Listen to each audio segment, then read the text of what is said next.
Iwan, thank you for taking the time to speak with us today. So, what inspired you to build and develop Modelku as a digital, ecosystem for entrepreneurs?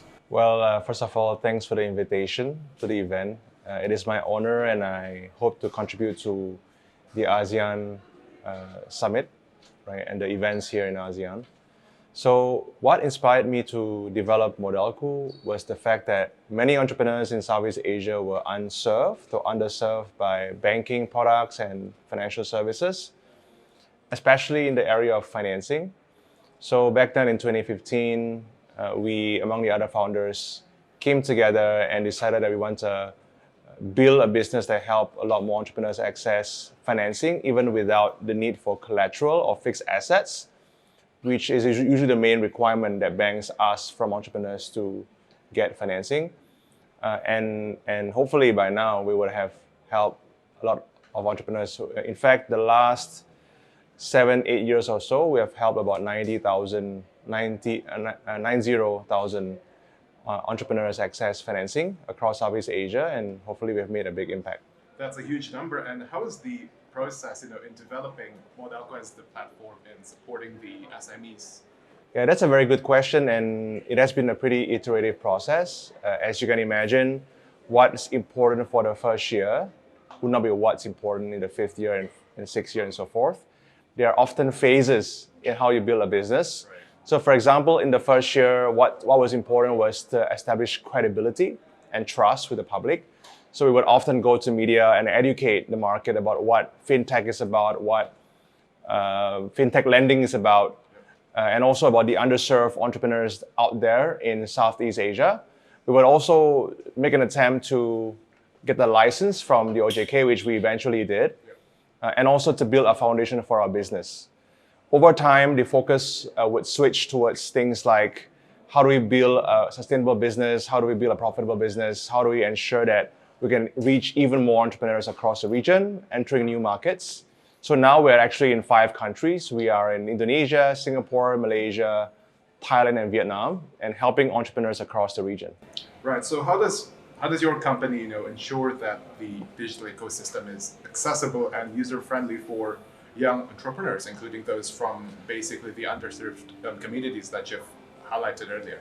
Yeah, access is a very important word, because what's the advantage of fintech is the access, right? So our services are available across different channels.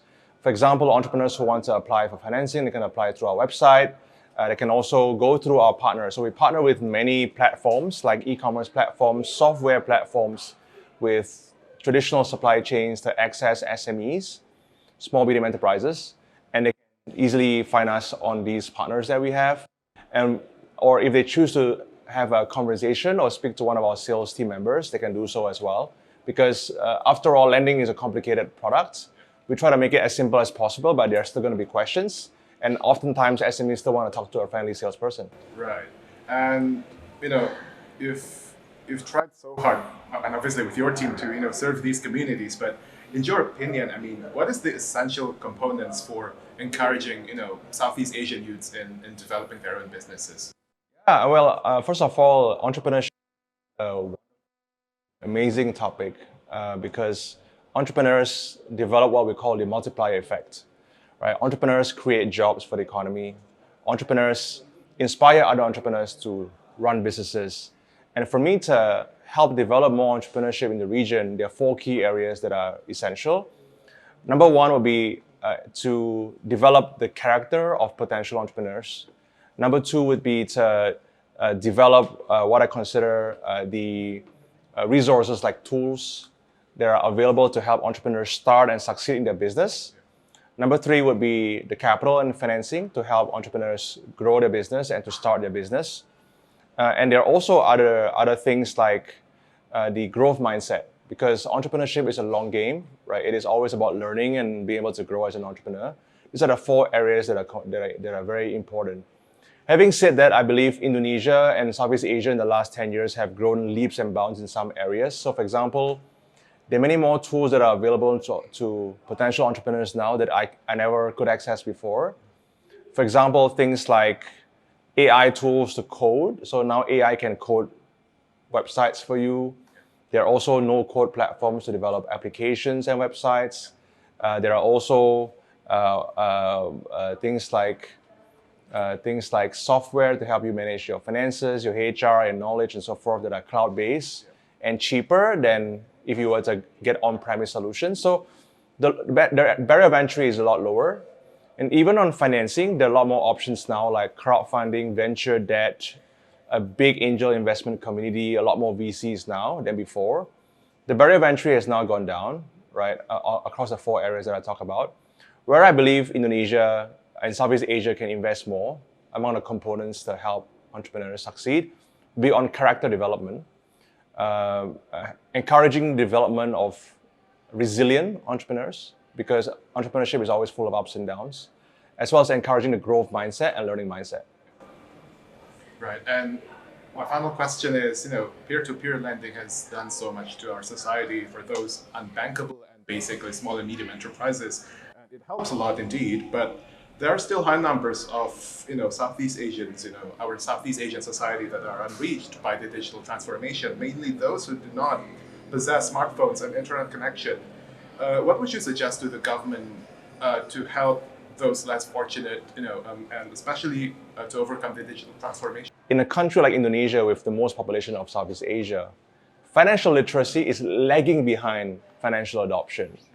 That means that you have a lot of people who are currently using financing, investment tools, and so forth, who don't really understand how to use them. And that creates danger for people. We see examples of people who are overexposed on lending. They're borrowing from 5, 10, 15 platforms even. Some borrow from illegal sources of money. And some may even transfer money to what they believe is a fintech company when in fact it's a fake or fraudster, right? So while your question is very important, and that is of financial adoption and financial inclusion, I do believe that more priority needs to be given to financial literacy, and that requires partnership and investment in capital and funding to encourage the learning and the right learning of financial tools and how to use them and so forth. A partnership between many bodies, between both private and public. Iwan, thank you for speaking with the IEF. It's my pleasure and honor, and I hope this event goes really well. Thank you.